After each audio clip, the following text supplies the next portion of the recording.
अमावस्या हर माह में एक बार आती है। मतलब यह है कि वर्ष में 12 अमावस्याएं होती है, जिसमें से एक प्रमुख सोमवती अमावस्या है। जैसा कि नाम से ही पता चल रहा है कि सोमवार को पड़ने वाली अमावस्या को सोमवती अमावस्या कहते हैं। सोमवार का दिन भगवान शिव का माना जाता है। इस दिन की अमावस्या का विशेष महत्व होता है। विवाहित स्त्री अपने पति की लंबी आयु के लिए इस व्रत को पूरी श्रद्धा से रखती है। पितृदोष व काल सर्पयोग वालों के लिए इस पूजा का विशेष महत्व होता है। सोमवती अमावस्या के दिन पीपल के पेड़ की परिक्रमा करने से जीवन में सुख व शांति आती है। पति को दीर्घायु प्राप्त होती है। इस दिन सुबह से ही मौन रहा जाता है। वह दान का विशेष महत्व है।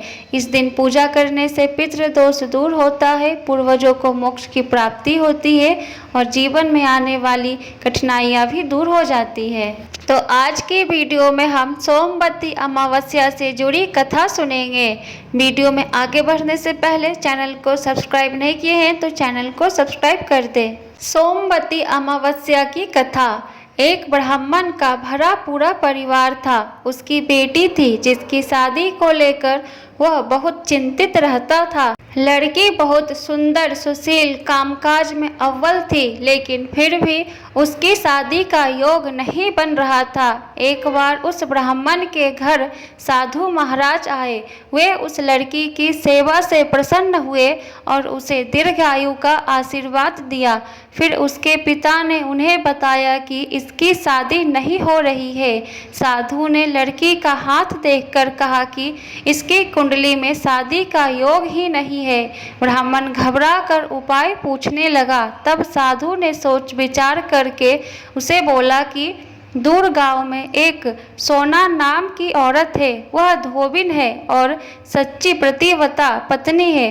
अपनी बेटी को उसकी सेवा के लिए उसके पास भेजो।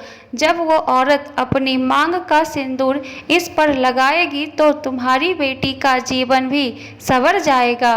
ब्राह्मण ने अगली ही सुबह उसने सोना धोबी के यहाँ भेज दिया। धोबिन अपने बेटा बहू के साथ रहती थी। ब्राह्मण की बेटी सुबह जल्दी जाकर घर के सारे काम कर आती थी। 2-3 दिन ऐसा चलता रहा। धोबिन को लगा कि उसकी बहू इतनी जल्दी काम करके फिर सो जाती है। उसने उससे पूछा, तब बहू ने कहा कि मुझे लगा आप ये काम करते हो। धोबिन ने अगली सुबह उठकर छिप कर देखा कि ये कौन करता है। तब वहाँ ब्राह्मण की बेटी आई और फिर उसे धोबिन ने पकड़ लिया। धोबिन के पूछने पर उसने अपनी सारी व्यथा सुना दी।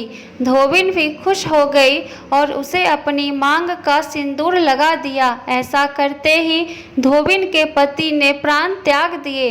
ये सोमवती अमावस्या का दिन था। धोबिन तुरंत दौड़ते दौड़ते पीपल के पेड़ के पास गई। परिक्रमा करने के लिए उसके कोई सामान नहीं था, तो उसने ईंट के टुकड़े से पीपल की 108 बार परिक्रमा की। ऐसा करते ही धोबिन के पति में जान आ गई। इसके बाद से इस दिन का हर विवाहित के जीवन में विशेष महत्व है।